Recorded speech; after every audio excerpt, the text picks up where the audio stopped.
এই যে 3 মাস আগে আমাদের মধ্য থেকে বিদায় নিয়ে চলে গেল ওই যে কোরআনের পাখি আল্লামা দিলওয়ার হোসেন সাইদি, কথা বলেন না কেন? ওই কোরআনের পাখিটা বিদায় নেওয়ার পরে এই বাংলাদেশের ৬৮,০০০ গ্রামের ভেতরে এমন কোন গ্রাম নাই যেই গ্রামে আল্লামা সাইদের জন্য মানুষেরা দোয়া করে নাই, এমন কোন মসজিদ নাই যেই মসজিদে দোয়া হয় নাই। শুধুমাত্র বাংলাদেশের ভেতরে নয়, তাম পৃথিবীর ভেতরে ৮০টা দেশের মধ্যে তার জানাজার নামাজ আদায় হয়েছে। এখান থেকে বোঝা যায় আলেমেরা বিদায় নিলে মানুষেরা দোয়া করে কি করে না? আমার বন্ধুগণ, মুসলমান ভাইরা গভীর মনোযোগ। আল্লাহ তাআলা আমাকে তৌফিক দান করেছেন, সুযোগ দান করেছিল। আল্লামা সাইদির জানাজার মধ্যে আমি উপস্থিত হতে পেরেছিলাম। ওই পিরোজপুর আল্লামা সাইদি ফাউন্ডেশনের ভেতরে তার জানাজার মধ্যে আল্লাহ আমাকে হাজির করেছিল। আমি শুধু বুঝানোর জন্য 1 মিনিট বলতে চাই, গভীর মনোযোগ বোঝার চেষ্টা করবেন। ওই কোণের পাখি যখন বিদায় নিয়ে চলে গেল, আমি বগুড়া থেকে ঢাকার উদ্দেশ্যে রওনা করলাম জানাজার মধ্যে উপস্থিত হওয়ার জন্য। আমার মুসলমান ভাইরা, ঢাকার মধ্যে যেতে যেতে যখন ফজরের আযান হয়ে গেল, চতুর্দিক থেকে লক্ষ লক্ষ ভক্তরা নামাজ পড়ার জন্য দাঁড়িয়ে গেছে। এমন সময় প্রশাসনের ভাইরা সাউন্ড গ্রেনেড মেরেছে, কেউ বা টিয়ার শেল নিক্ষেপ করেছে। ওই কোণের পাখিটাকে লাশটাকে টেনে ঘেঁষড়ে বের করার পরে গরু ছাগলের মতো টেনে টেনে এক অ্যাম্বুলেন্স থেকে আর এক অ্যাম্বুলেন্সে উঠানোর পরে টেনে টেনে নিয়ে গেল।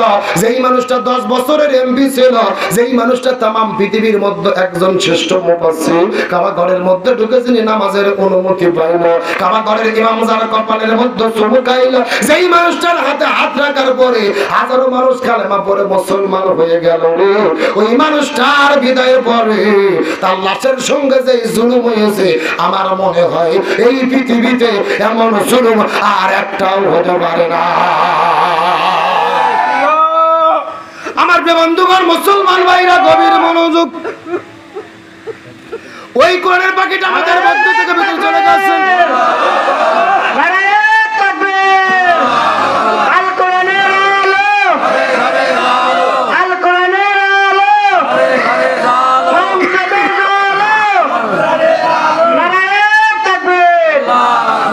আমার প্রিয় বন্ধুগণ, মুসলমান ভাইরা গভীর মনোযোগ।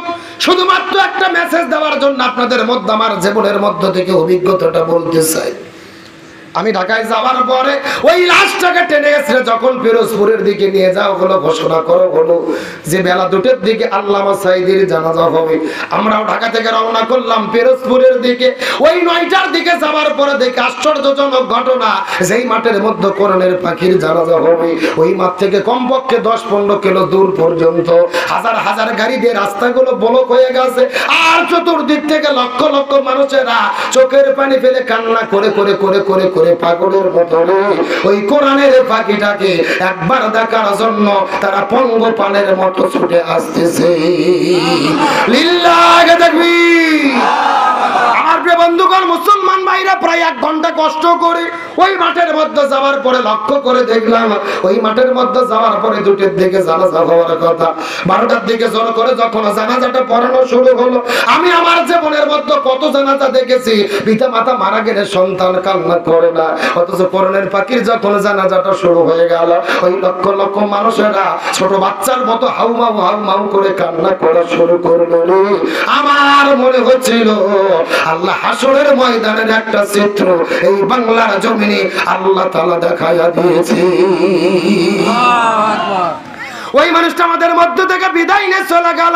কেউ বা তাকে বলেছে রাজাকার, কেউ বা তাকে বলেছে নারী দর্শনকারী, কিন্তু কোরআনের পাখি বিদায় নেওয়ার মাধ্যমে প্রমাণ হয়েছে রে ওই কোরআনের পাখির বিদায়ে আসমানটাও কান্না করেছে, ওই কোরআনের পাখির বিদায়ে জমিনটাও কান্না করেছে।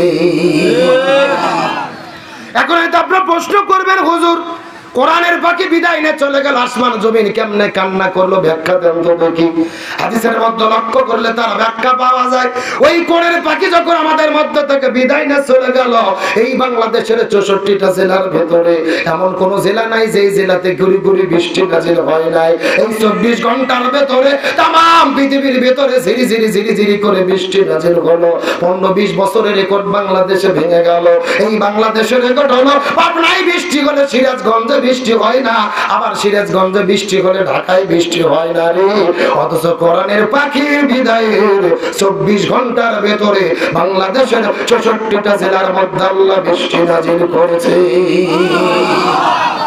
এই জায়গার মধ্যে শেষ নইলে মুসলমান, ওই যে আল্লামা সাঈদী ফাউন্ডেশন পিরোজপুরে যখন কোরআনের পাখির কবরটা করা শুরু করা হলো, মসজিদের পাশে যখন কবর করা শুরু করা হলো, ফজর নামাজের পরে ঝমঝম ঝমঝম করে বৃষ্টি নাজিল শুরু হলো।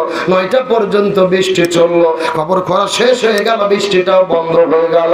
2টা-3টা পর্যন্ত জানাজা হলো, আকাশটা ক্লিয়ার। আবার যখন লাশটা কবরের মধ্যে নামানো হবে, আবার ঝমঝম ঝমঝম করে বৃষ্টি শুরু হলো। এখন আমি আপনাদেরকে জিজ্ঞাসা করি, এ পাবনার মুসলমান, চিৎকার করে বলেন তো, বৃষ্টি নাজিল হয় কার হুকুমে? আবার বন্ধ হয় কার হুকুমে? কিন্তু প্রত্যেকটা ঘটনার মধ্যে আল্লাহ নিদর্শন আছে না নাই? ওই কোরআনের পাখির বিদায় আল্লাহ আসমানটাও কান্না করেছে, ওই কোরআনের পাখির বিদায়ে জমিনটাও কান্না করেছে রে মুসলমান। তার প্রমাণ হলো ওই কোরআনের পাখির বিদায়ের মাত্র 9 মিনিট পরে পুরো ঢাকা শহরটা ভূমিকম্পে কেঁপে উঠেছে। লিল্লাহ থাকবে। কোরআনের পাখিটির জন্য হৃদয় ঘুমরে কেঁদে শুধু যায়। কোরআনের পাখিটির জন্য হৃদয় ঘুমরে কেঁদে শুধু যায়। জালিমের রসানলে হইল বিদায়, কোরআনের পাখিটির জন্য হৃদয় ঘুমরে কেঁদে শুধু যায়। মুসলমান ভাইয়ের ইমানদারদের হেফাজত করবে কে? আরো জোরে বলেন। কিন্তু আমরা বলতে চাই, কোরআনের পাখি বিদায় নিয়ে চলে গেছেন, তার কোনো দোষ ছিল না। দোষ ছিল একটাই, জমিনে তিনি কোরআন প্রতিষ্ঠার আন্দোলন করেছে। সুতরাং আজকের মাহফিল থেকে আমরা শপথ নেব, আল্লামা সাঈদীর কথা শুনে শুধু চোখের পানি ফেলে কান্না করলে হবে না। যেই কোরআনের পাখি এই জমিনে কোরআন প্রতিষ্ঠার আন্দোলন করতে গিয়ে শহীদ হয়ে বিদায় নিল, ওই কোরআন প্রতিষ্ঠার আন্দোলন করব। এই জমিনে কোরআনের রাষ্ট্র কায়েম না হওয়া পর্যন্ত আমরা ঘরে ফিরবো না। কারা কারা দিয়েছেন দুটি হাত আল্লাহকে তুলে দেখান।